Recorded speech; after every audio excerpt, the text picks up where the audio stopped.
Here's an unpopular opinion. Your retirement budget is probably lying to you. Not because you're bad at math, no, I'm not saying that, but because retirement doesn't follow a straight line. The way people actually spend in retirement looks nothing like the tidy predictions we make during our working year. And it's not about splurges or emergencies. It's about the rhythms of life that catch most retirees off guard. Like how you may suddenly have to help your adult children, or how healthcare quietly becomes a major line item. If you ignore this, you could risk making decisions today that leave you underprepared, over anxious, or even unnecessarily frugal in the years you should be enjoying the most.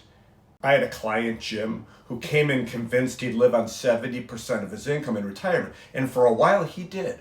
But once he and his wife started traveling more and helping out with the grandkids and replacing a roof they didn't know they needed, that number jumped quite quickly. He adjusted, but it was a stressful learning curve for everybody. And you may be thinking, well, I'm not Jim. I'd still say, don't bet your freedom on assumptions. And please stick around, because I'm going to walk you through 5 surprising truths about how retirees really spend from a landmark study of 280,000 households. The last one has some significance because as I film this video, tariffs are on the menu and markets have been up and down. That insight and the others may just change how you view your own retirement runway. Welcome to the Retirement Guide channel. I'm Darryl Rosen. My firm Securement Wealth helps people just like you plan for and hopefully enjoy retirement. Hopefully. Let's get started. Preparing for a financially successful retirement requires careful planning. Knowing what to expect at different life stages can help you immensely. For most of our life, we're encouraged to save as much as we can during our working lives. But what happens when we enter a new stage by retiring and our focus shifts from saving to spending? To answer that question, JP Morgan took a closer look at the spending patterns of American households by leveraging data from more than 280,000 households. Here are 5 somewhat surprising findings. So most people assume retirement spending is straightforward. You stop earning, you tighten the belt a little bit, and expenses gradually decline. There's some truth in that, but the real truth is that retirement spending is far more dynamic than most people expect.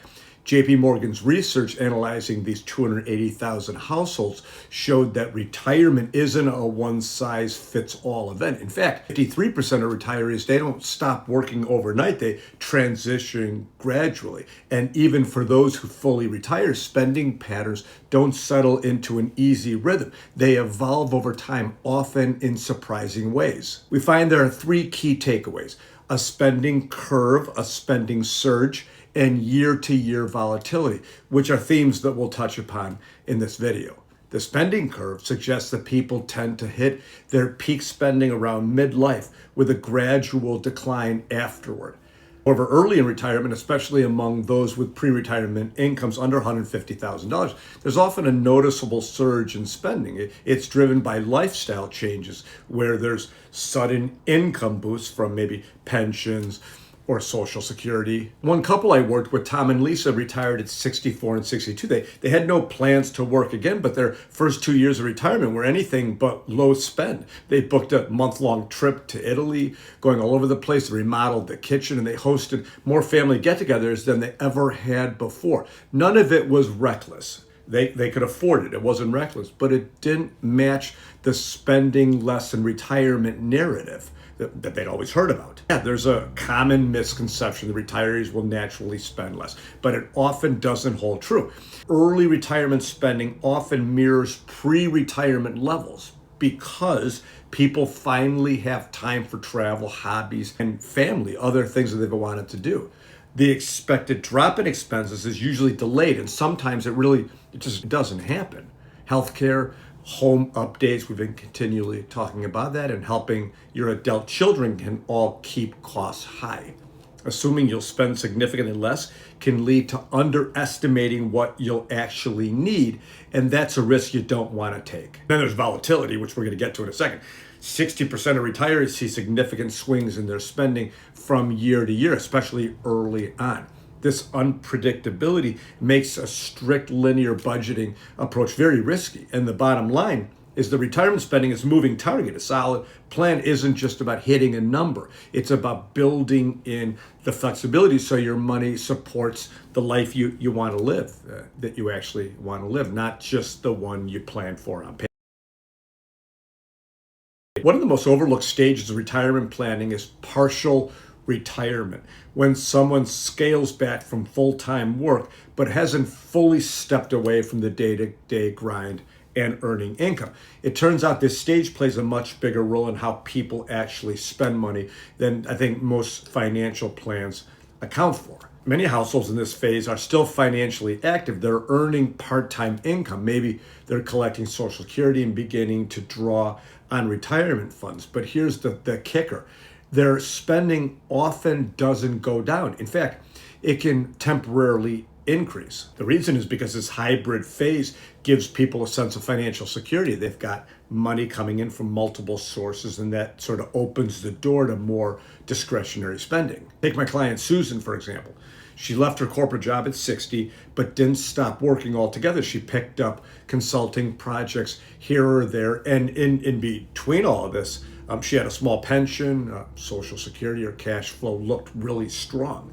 She used that window to do some of the things that she put off her whole life, like a cross-country trip with her sister and helping her daughter with a down payment on her first home. Yes, retirement doesn't mean we stop parenting. And for many, it means writing checks more often than expected. In fact, a 2023 Pew Research Center study found that 59% of parents with adult children give them financial help at some point in the last year.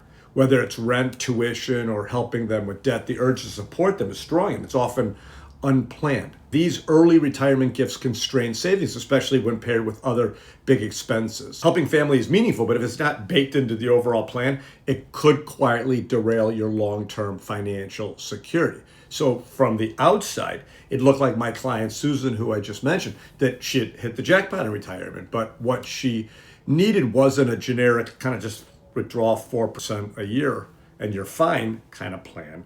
She needed a strategy tailored to her specific income blend, tax situation, and her lifestyle goals, including helping her daughter in retirement. So partial retirement isn't a financial gray area. It's a strategic zone that requires its own playbook. If you don't recognize how this stage shifts both spending and saving behaviors, you risk creating a plan that works on paper but sort of falls short in real life. Smart planning means honoring the complexity of this in-between stage and using it to your advantage.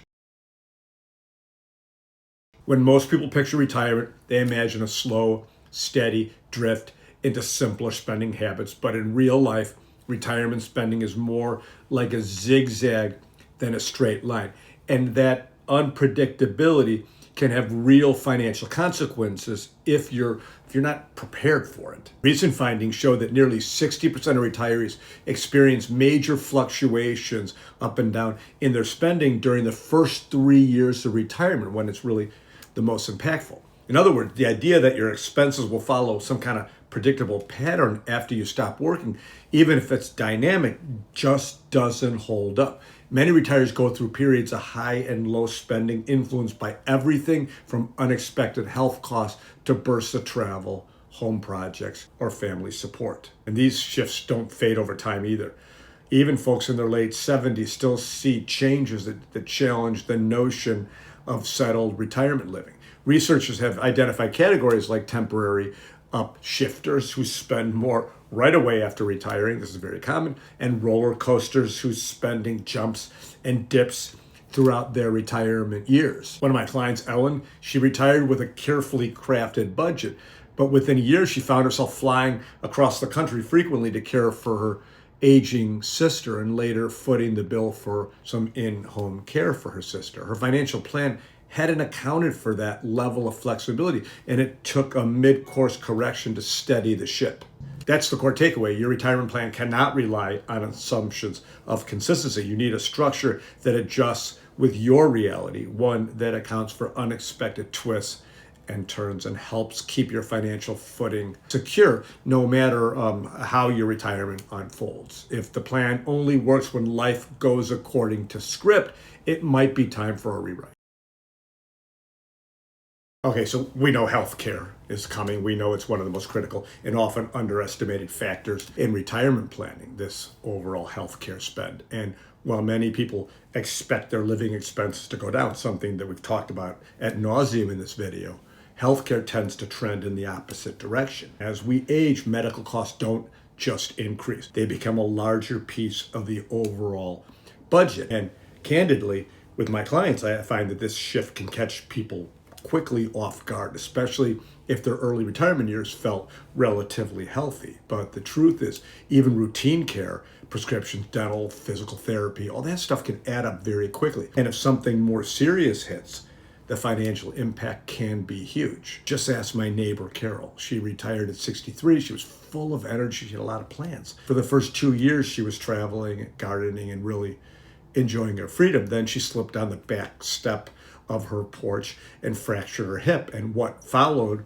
was horrible: surgery, rehab, and months of follow-up care, not to mention a cascade of related costs she hadn't planned for. She had Medicare, of course, but she hadn't factored in the out-of-pocket expenses or the supplemental coverage, the kinds of things she would eventually need. She told me, I thought I was covered, but I didn't realize how quickly the extras could truly add up. Stories like Carol's are more common than people think, and that's why financial products like long-term care health insurance or health savings accounts, HSAs, and supplemental Medicare policies aren't just nice to have. They're really part of a smart, resilient retirement strategy. Planning for rising healthcare costs isn't about being pessimistic, right? It's about protecting your freedom and your peace of mind and your money, quite frankly, because the better prepared you are for life's curveballs, then the more energy you can spend actually trying to enjoy retirement without worrying about